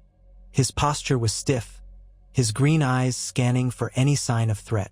A few murmured thanks reached his ears as small folk received the meager offerings. Marjorie moved among them, gently touching shoulders, offering words of encouragement. The king disliked seeing her do that, touch the commoners as if she were one of them, but if it calmed the throng, so be it. He would endure it for the moment. At last, the distribution ended, and the small folk began to disperse. Joffrey exhaled, tension knotting his shoulders. He turned to leave the platform, but then he heard a single cry, "Long live the king!" It sounded uncertain, half-hearted, but it was repeated by another voice. Then a few ragged cheers followed, barely more than a handful. It was not adulation. It was not the thunderous applause he had known when he first brought the dragon into view months ago, but it was better than stony silence or a hail of stones. For a brief instant, Joffrey tasted the old thrill of dominance, of being recognized, and he clung to it. Yet as the days slipped into weeks, this small gesture did little to ease the deeper tensions. Rebuilding King's Landing demanded more coin than the crown possessed. Houses from the Reach and the Westerlands sent materials and men, but they did not send them eagerly. Meanwhile, throughout the Riverlands, rumors flourished that pockets of outlaws were rallying around old Stark loyalists or even the Blackfish, still rumored to roam free. Up north, a harsh winter had begun to settle, and the new warden, Roose Bolton, had tenuous control at best. His son, Ramsay, unleashed horrors upon local villagers, fueling more resentment. None of this directly threatened King's Landing yet, but it was a festering sore that could burst open if the realm decided it had had enough of Joffrey's tyranny. Behind the scenes, the Tyrells bided their time, pressing subtle demands for influence in court decisions. If Marjorie was to be queen, they reasoned, then Highgarden should have a voice in all major policies. Tywin played along to keep them mollified, ensuring they would not break their alliance. Joffrey, seething at this intrusion, found himself oddly powerless to refuse them outright. Without the backing of Highgarden's wealth and harvests, the city might starve. So he yielded grudgingly to certain concessions. And each time he gave ground, his temper flared anew. His temper found a target in petty victims. Servants who accidentally spilled wine, stable boys who reported the horses were sick, even lesser knights who dared question an order. Punishments escalated in private, behind closed doors. Screams might echo briefly in the darkest corridors. But Joffrey no longer paraded these punishments in public. He needed no more riots. Instead, he channeled his cruelty behind the walls of the Red Keep, an invisible menace that left the castle staff living in constant fear. The question of Sansa Stark's fate lingered. She was still technically the crown's hostage, though she had not been forced to wed Joffrey after all. Instead, she drifted through the keep like a pale ghost. The king rarely acknowledged her presence, but Marjorie, from time to time, took pity on the girl and invited her to embroidery circles or small gatherings of ladies. Sansa spoke little, her eyes downcast. She had seen so much death, her father, her brother's downfall, the monstrous spectacle of the dragon. Some nights, she sobbed alone, remembering the ways in which Joffrey had threatened her. But she had learned, in the manner of the truly desperate, how to survive by fading into the background. For now, that was her best chance. Still, Sansa harbored quiet hopes that perhaps an alliance of northern lords might rescue her, or that she might escape with the help of someone cunning, like Peter Baelish or Tyrion Lannister. But Baelish was away, weaving his own plots. Tyrion had been sidelined, overshadowed by Tywin's ascendancy, and there was only so much he could do to help. The city was half in ruins, resources were scarce, and Joffrey's suspicious eye watched for any sign of betrayal. Sansa was effectively trapped, left to endure the daily humiliations of court life. And so the capital limped on, precarious and embittered. Farther afield, events gathered momentum. In the Westerlands, certain bannermen questioned why they should continue shouldering the crown's growing debts when Joffrey offered little more than threats in return. In the Stormlands, House Baratheon's remnants, those who had once followed Stannis or Renly, felt uneasy under the rule of a so-called Baratheon king who was rumored to be none other than Jaime Lannister's son. Repeatedly, they received calls for increased levies and taxes. The crown needed men to maintain order. But these houses saw little reason to ruin themselves for Joffrey's sake. Whispers of discontent brewed, though no open banners had yet been raised. The memory of Dragonfire was still fresh, even if that threat no longer existed. Marjorie's grandmother, Olenna Tyrell, the Queen of Thorns, had lingered in King's Landing for a time after the wedding. She saw the city's condition firsthand, noted every missing cobblestone, every burned-out shop. Her sharp eyes watched Joffrey's face as he stormed about. Eventually, she departed for High Garden, but not before leaving Marjorie with a few cryptic words. If things grew truly desperate, the Tyrells would protect their own. Marjorie interpreted that as an invitation to sabotage the marriage if need be. But she knew that, for now, leaving would mean ceding power to a vengeful boy king who might blame House Tyrell for any slight.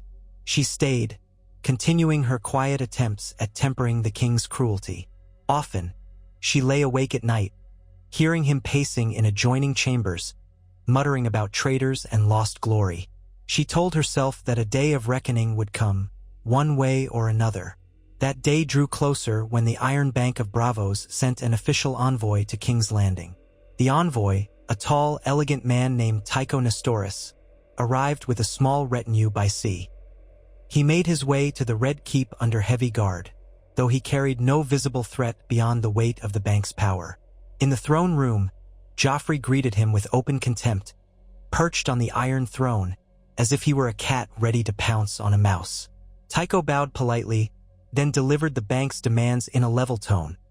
The crown's debts must be repaid according to the agreed timeline, with interest.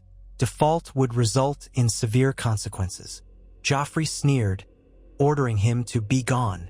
But Tycho insisted on speaking with the hand of the king, Tywin, reminding Joffrey that business of the realm could not be so easily brushed aside. Tywin, stepping forward, assured Tycho that the Lannisters had every intention of making good on the debt. A new schedule would be devised, perhaps partial payments in gold, shipments of grain from the Reach, or some intangible concessions in trade. Tycho listened, expressionless, but pressed for specifics. Joffrey, stung by what he perceived as an affront, declared that the meeting was over. When Tycho tried to speak again, Joffrey bellowed at him to leave or face the dungeon. Tycho did depart, but the hush among the courtiers spoke volumes. The crown was courting the wrath of the Iron Bank, a notoriously patient but relentless foe. Later that evening, Tywin unleashed his frustration on Cersei in private. Joffrey's tantrums were a liability. If the crown defaulted, Bravos might fund rebellious lords or hire the Golden Company to fight on their behalf. And with no dragon to rely on, King's Landing would be vulnerable. Tywin saw that the realm could ill afford another war. But Joffrey would not be swayed by reason, not anymore. He roamed the keep, haunted by visions of an absolute rule that had slipped through his fingers. The king's unsettled mental state worsened when a rumor reached King's Landing that Daenerys Targaryen had brought her 3 young dragons to Meereen. Joffrey flew into a fury, pacing in the solar, cursing that the Targaryen girl had not only stolen the birthright of the dragons, but was also rumored to be freeing slaves and raising an army. "She has 3, he muttered, eyes blazing. "I had only the one, stunted in the dark for centuries.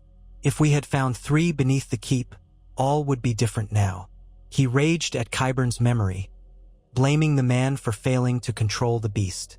He blamed the Targaryens of old for leaving only a single sickly monster behind.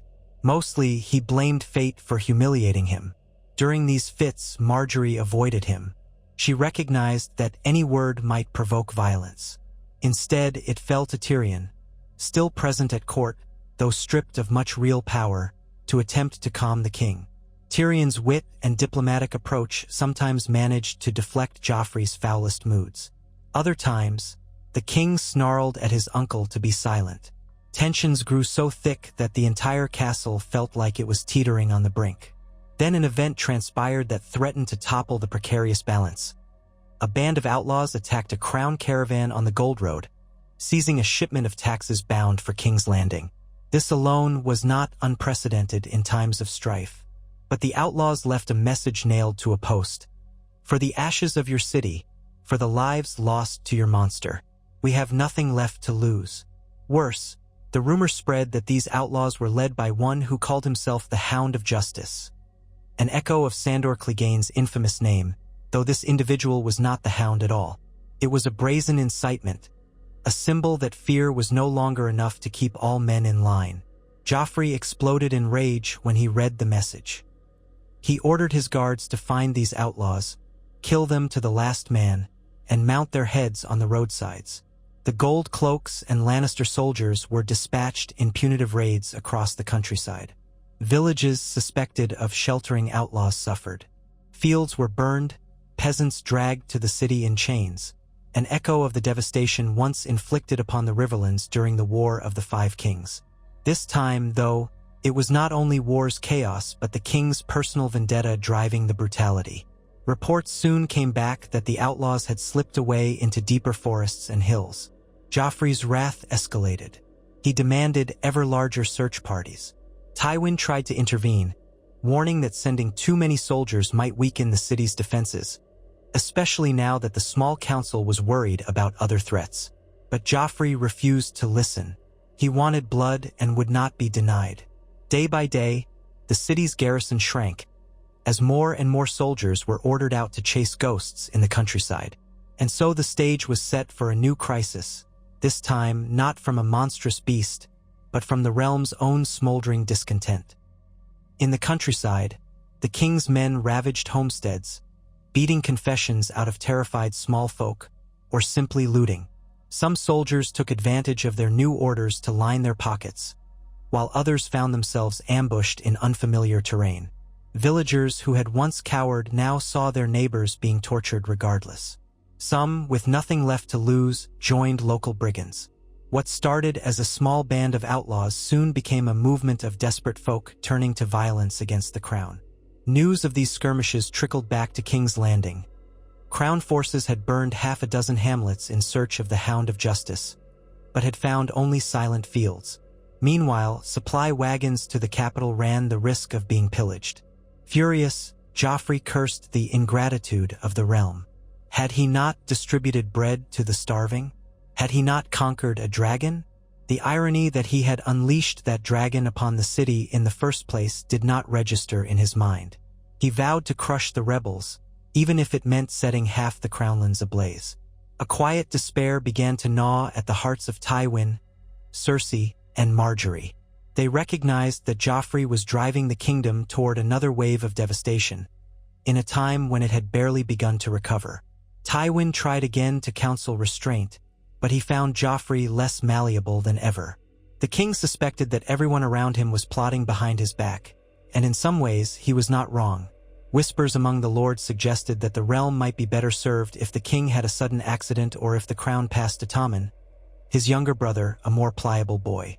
Yet no one dared speak openly of such treason, not while Joffrey still had a formidable guard and the Lannisters commanded many swords. Margaery, moved by pity and self-preservation, tried to soften Joffrey's stance. She urged that the outlaws be offered a royal pardon if they laid down arms and turned in their leaders. Better to splinter their cause, she argued, than to drive every peasant to fight us. But Joffrey dismissed the idea as weakness, mocking her womanly softness. He insisted that terror was the only language these scum understood. Still, Margaery persisted in smaller ways, distributing additional food to the city's poor or petitioning for leniency in certain cases. Occasionally, the king granted her requests, as though to maintain some domestic peace, but always with a sneer. He would remark that he was tossing scraps to dogs, that Margaery was free to coddle them if she liked. The tension between them crackled like static in the corridors, though outwardly, they maintained the facade of a royal couple. Amid these troubles, a new conflict arose with Dorne.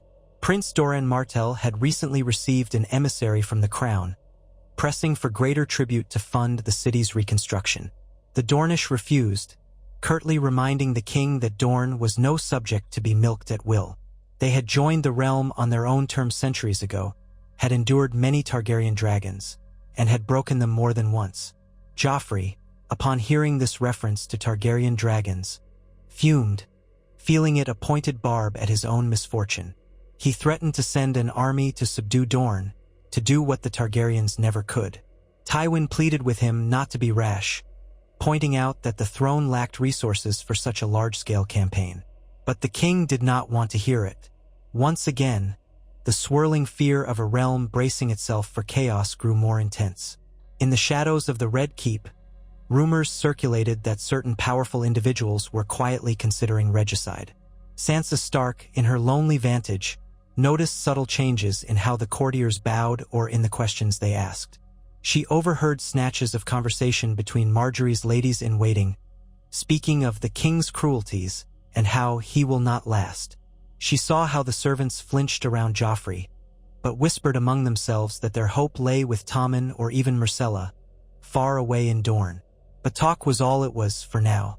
Fear of Joffrey's retribution and Tywin's tight control kept these thoughts from becoming action. During this period, Joffrey developed a new obsession, the notion that there might be another hidden dragon somewhere in the Red Keep or beneath King's Landing. He hounded the remaining stable boys, the blacksmiths, anyone who might know anything of secret passages. He forced Pycelle to rummage through ancient records, searching for mention of eggs left behind by the Targaryens. He demanded that laborers expand the tunnels they had once uncovered with Qyburn to find any further sealed vaults. His mania for retrieving lost dragons bordered on lunacy. Men toiled under torchlight in the bowels of the keep, chiseling at collapsed corridors. They found old bones, but none that matched a dragon's. They unearthed crypts of kings and half-rotted relics. Still, Joffrey ordered them deeper, more thorough. He spent hours pacing those subterranean halls, lantern in hand, muttering that he would regain his rightful might. The rank smell of old dust and decaying mortar clung to his clothes. These fruitless efforts only fueled his frustration. Each day that yielded nothing made him lash out more violently. The workers soon came to dread his visits to the tunnels, certain that any perceived delay would earn them a lash or worse. But no matter how diligently they searched, they found no second dragon sleeping in the dark. Some men began to wonder if the old beast had been unique, left behind as a sick curiosity by the Targaryen kings. Others recalled that only Daenerys Targaryen, across the sea, truly held living dragons. a fact that gnawed at Joffrey's pride like an infected wound. Above ground, the city's reconstruction stagnated. Though certain well-traveled districts were cleared of debris, large areas remained ruins. The crown had no funds to clear them all or help the destitute folk who had once lived there. Disease began to fester in the piles of rubble and ash, while corpses from months ago still turned up now and then, skeletal remains in some caved-in cellar.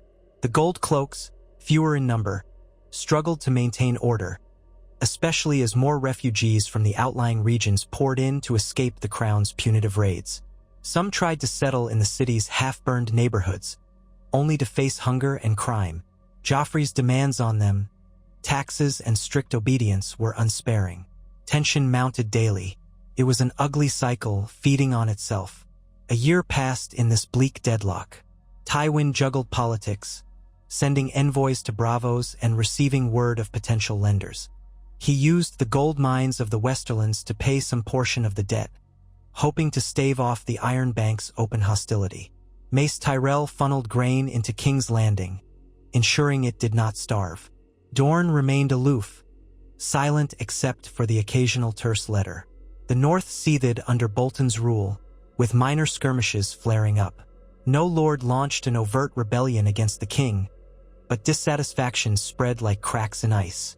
Then, when it seemed the realm might simply limp on indefinitely, a fresh spark landed in the tinder. One of Joffrey's punitive forays in the Crownlands fell into a trap orchestrated by the outlaws.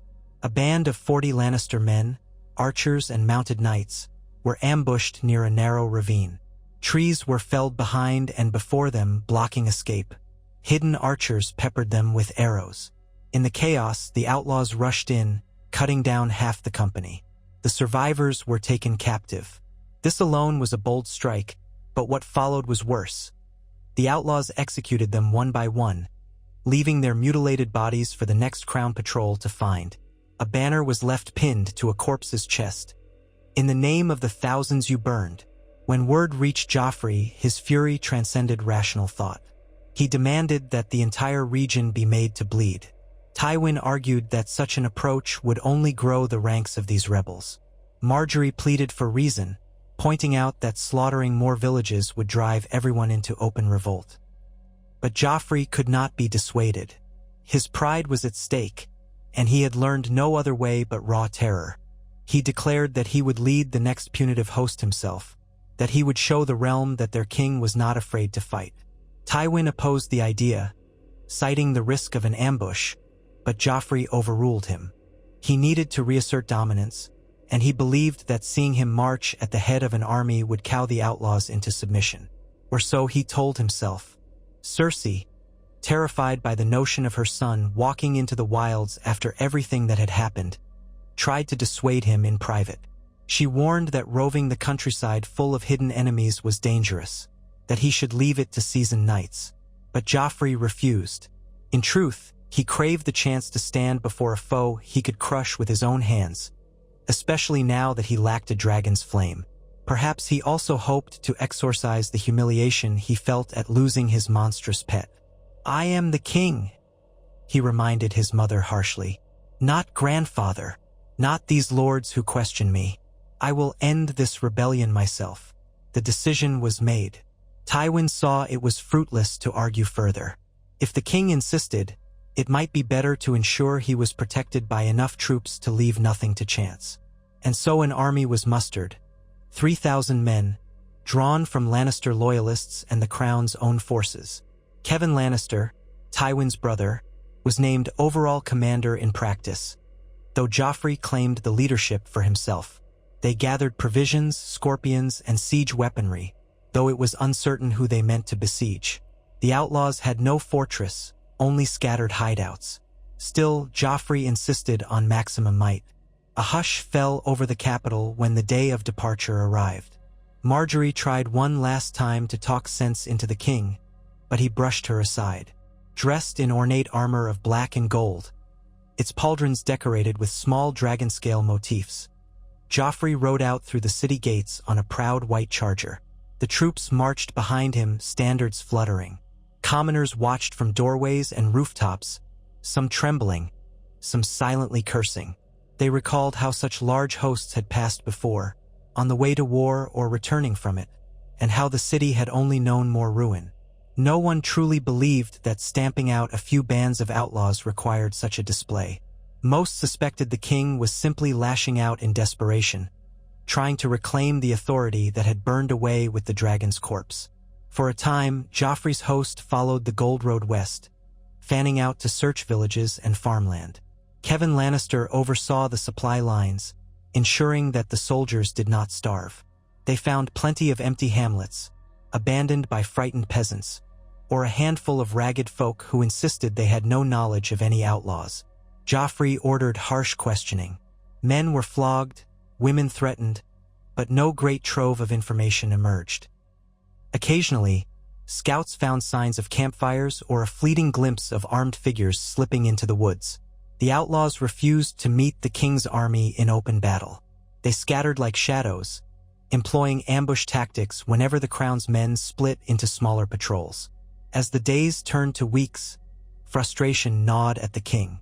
Kevan Lannister urged caution, pointing out that chasing scattered rebels was like grabbing smoke. But Joffrey would not relent.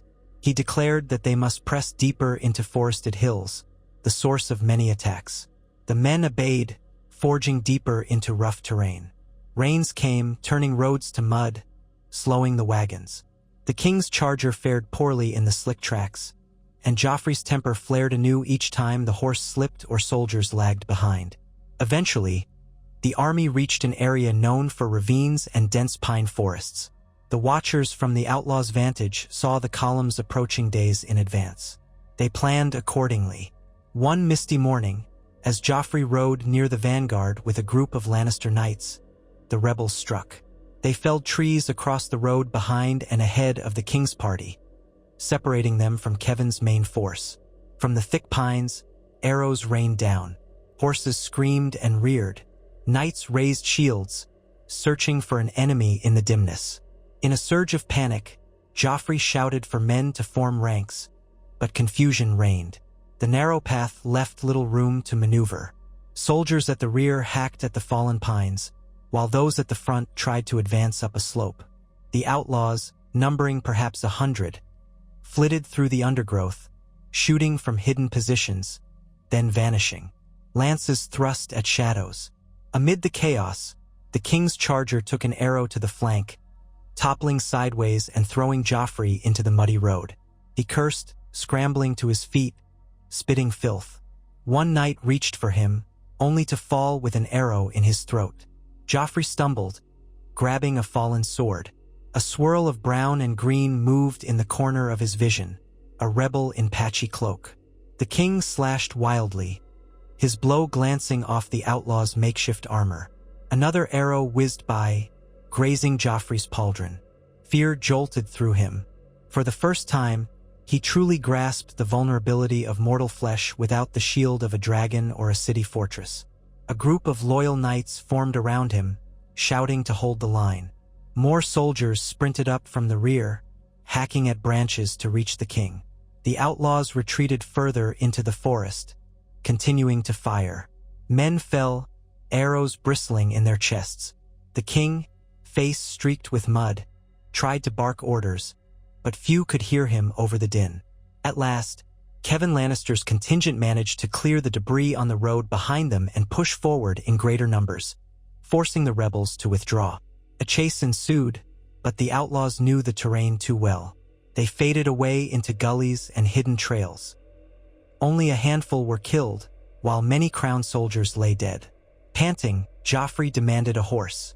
His charger was dead, arrow-pierced in the mud. Kevan offered him a mount, but the king was too incensed to wait. He bellowed for men to pursue, spurred the borrowed horse up the slope. Kevan shouted for him to fall back, but Joffrey's lust for vengeance was greater than any caution. He and a small band of knights galloped into the trees, ignoring the calls behind them. The forest swallowed them like a beast's gullet. The canopy doused the morning light, leaving them in murky gloom. Broken branches clawed at the riders. Deeper in, the path narrowed to a faint game trail. The knights slowed, scanning for movement. The silence was eerie, broken only by distant caws of crows. Joffrey's heart hammered. His mind raced with images of the outlaws slaughtering his men, mocking him. He wanted them dead, burned, flayed, anything. Suddenly, a snapping twig sounded to the left. One knight whirled, raising a lantern. A volley of arrows whipped out of the darkness. The lantern shattered, flames sputtering. Two knights tumbled from their saddles, groaning. Joffrey spurred his horse forward in blind panic. Branches lashed at him, leaves slapped his face. Shouts rang out behind him as the outlaws closed in, steel clashing. Adrenaline roared in his veins, urging him to flee or fight. He reined the horse violently to the right, slipping between pines, seeking an escape from the swirling ambush. He broke into a small clearing shrouded in mist. The horse wheezed, sweat streaking its flanks. Joffrey gripped his sword, scanning the surroundings.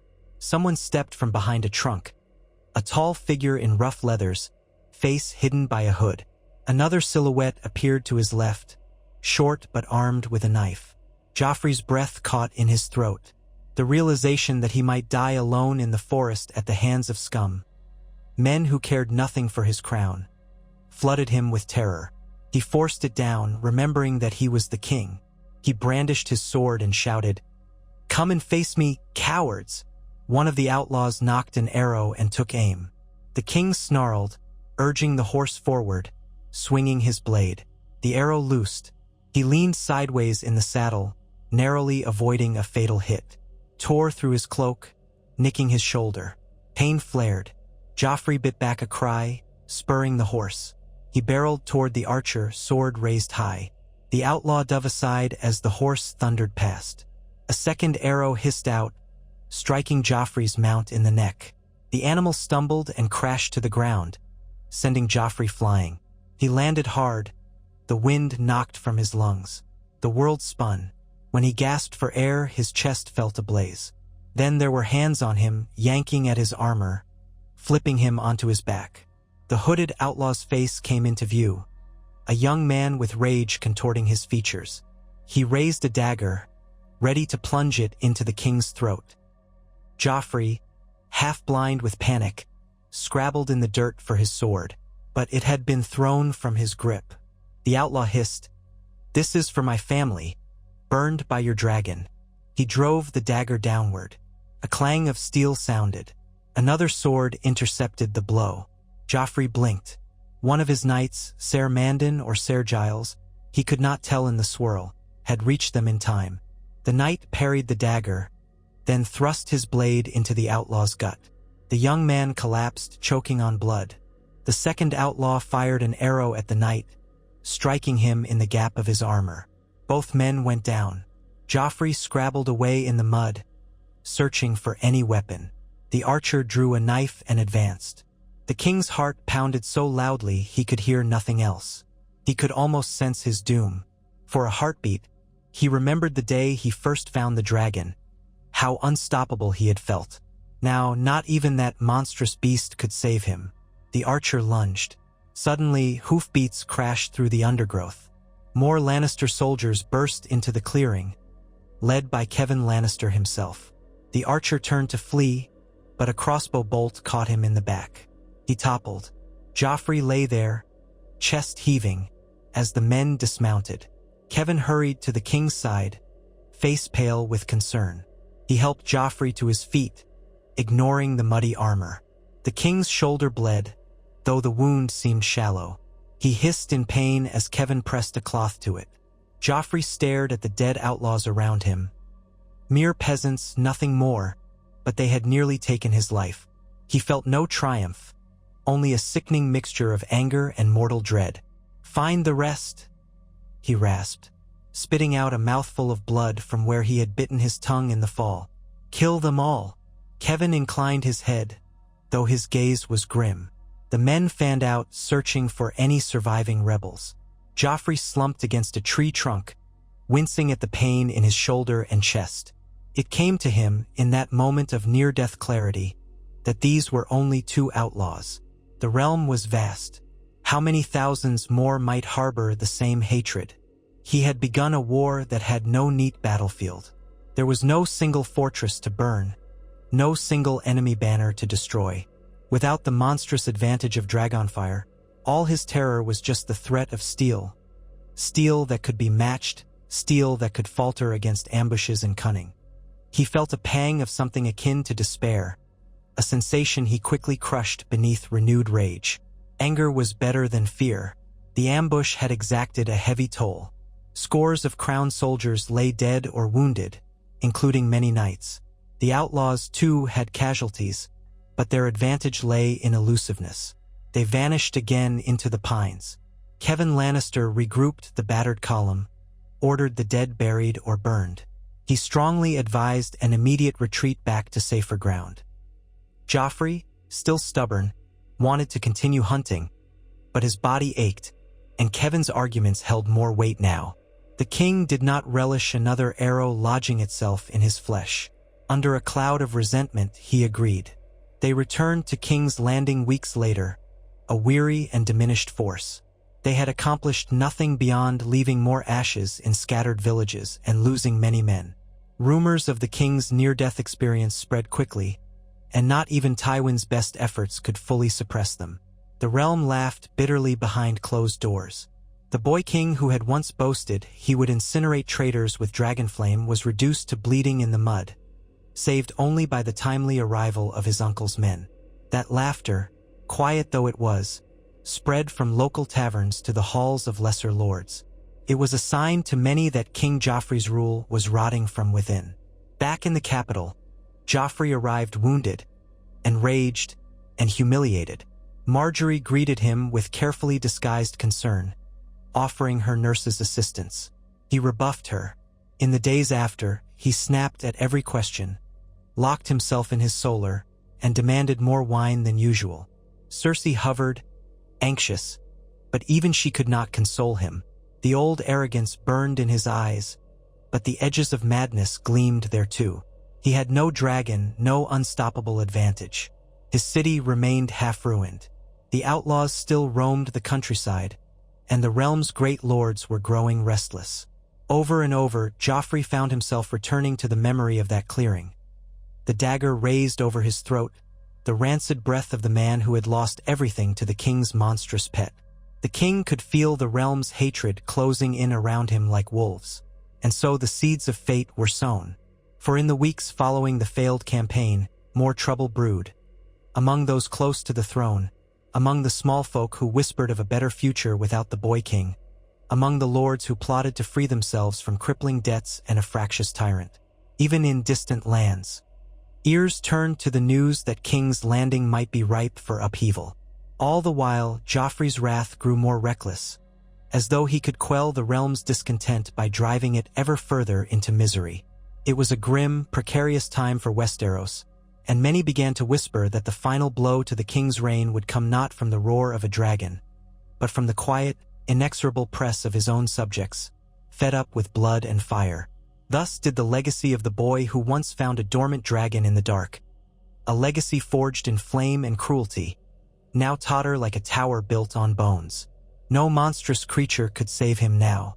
The Game of Thrones continued its endless churn, and those who observed it from the shadows sensed that Joffrey Baratheon's moment of unchallenged terror was drawing to an end, soon to be swallowed by the hungry jaws of history.